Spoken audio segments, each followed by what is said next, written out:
Jemaah yang dimuliakan Allah Subhanahu wa taala, seluruh harta kekayaan Khadijah diserahkan kepada suaminya, kepada Nabi sallallahu alaihi wasallam untuk perjuangkan agama ini. 2/3 kekayaan kota Mekah milik Khadijah. Tetapi ketika Khadijah hendak menjelang wafat, tidak ada kafan yang digunakan untuk menutupi Khadijah, jasad Khadijah.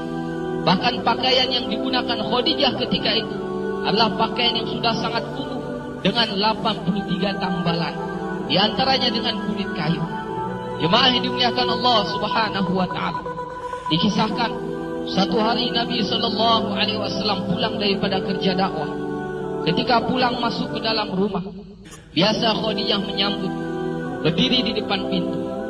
Ketika Khadijah hendak berdiri menyambut, Nabi sallallahu alaihi wasallam kata, "Wahai Khadijah, tetaplah kamu di tempatmu." Ketika itu Khadijah senang menyusukan Fatimah yang ketika itu masih bayi. Tuan-tuan yang dimuliakan Allah Subhanahu wa taala, karena begitu pengorbanan Nabi dan Khadijah untuk agama ini, untuk macam mana hari ini kita kenal Rabb, untuk macam mana hari ini kita kenal macam mana kita solat, macam mana hari ini kita kenal Tuhan yang sebenarnya, kita kenal Allah. Jamaah yang dimuliakan Allah Subhanahu wa taala, seluruh harta kekayaan mereka telah menjadi habis. Sehingga ketika Fatimah menyusu, bukan air susu yang keluar, tetapi darah yang keluar yang masuk ke dalam mulut daripada Fatimah radhiyallahu anha. Maka Nabi SAW telah mengambil ini Fatimah dan diletakkan di tempat itu. Gantilah Nabi SAW berbaring di pangkuan Khadijah. Maka Nabi SAW karena begitu lelah jumpa manusia dengan menghadapi caci maki dan fitnah manusia ketika itu, Nabi tertidur. Ketika itulah Khadijah dengan belayan kasih sayang membelai kepala Nabi SAW. Tak terasa air mata Khadijatul Kubra menetes di pipi Nabi SAW. Nabi pun terjaga. "Wahai Khadijah, kenapa engkau menangis?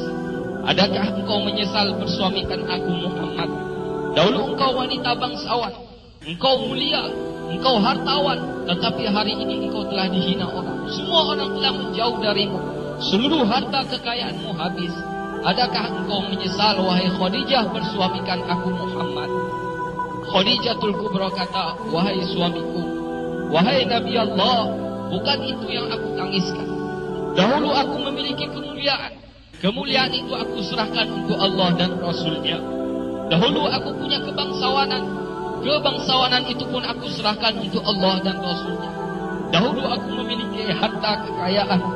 Seluruh harta kekayaan itu pun telah aku serahkan untuk Allah dan Rasulnya. Wahai Rasulullah, sekarang aku tak punya apa-apa lagi. Tetapi engkau masih terus memperjuangkan agama ini. Wahai Rasulullah, sekiranya aku telah mati, sedangkan perjuanganmu ini belum selesai.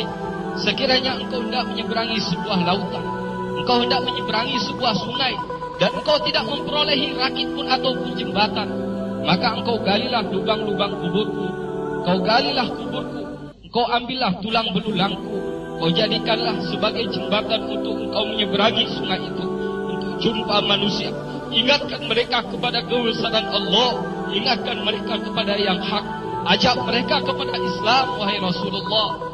Tuan-tuan yang dimuliakan Allah Subhanahu wa taala, seorang nabi yang agung, seorang istri yang agung, suami istri berpelukan sambil menangis memikirkan agama ini. Allahu Akbar.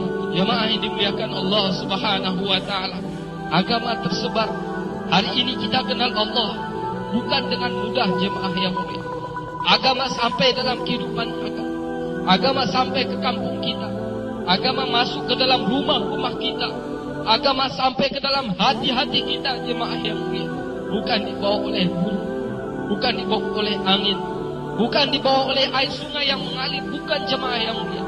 Tapi dibawa oleh pengorbanan Nabi dan para sahabat. Dibawa oleh pengorbanan para janda sahabat.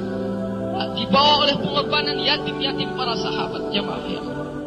Ulama beritahu hari ini kita senang-senang amal agama di atas penderitaan dan jeritan janda-janda dan yatim para sahabat.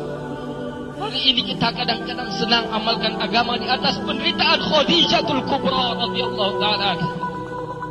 Jemaah yang dimuliakan Allah Subhanahu wa taala, Kalaulah hari ini kita tidak hargai pengorbanan mereka, apa yang harus kita jawab di hadapan Allah? Kalaulah kita jumpa Allah, apa yang akan kita jawab di hadapan Nabi? Kalau kita jumpa dengan Nabi, apa yang akan kita jawab kalau kita jumpa dengan Abu Bakar yang telah menghabiskan seluruh harta bendanya untuk agama ini? Apalah yang akan kita jawab, wahai ibu-ibu yang mulia, kalau ibu-ibu jumpa dengan sahabiah-sahabiah yang telah mengorbankan suami-suami mereka syahid di jalan Allah? Apa yang akan kita jawab sekiranya kita jumpa dengan anak-anak yatim para sahabat, sedangkan mereka telah mengorbankan ayah-ayah mereka untuk perjuangkan agama ini? Jamaah yang dimuliakan Allah Subhanahu wa ta'ala, agama ini sangat berhajat kepada pengorbanan jemaah yang. Agama tidak akan tersebar dengan tulis-tulisan. Agama pun tidak akan tersebar dengan cakap. Agama tidak akan pernah wujud dalam kehidupan kita tanpa kita mengorbankan diri kita, jemaah. Sudah menjadi syarat. Agama akan wujud melalui pengorbanan, jemaah yang mulia. Hidayah akan datang dalam diri kita melalui pengorbanan. Agama akan tersebar. Hidayah akan tersebar ke ujung-ujung dunia, jemaah yang mulia, melalui pengorbanan.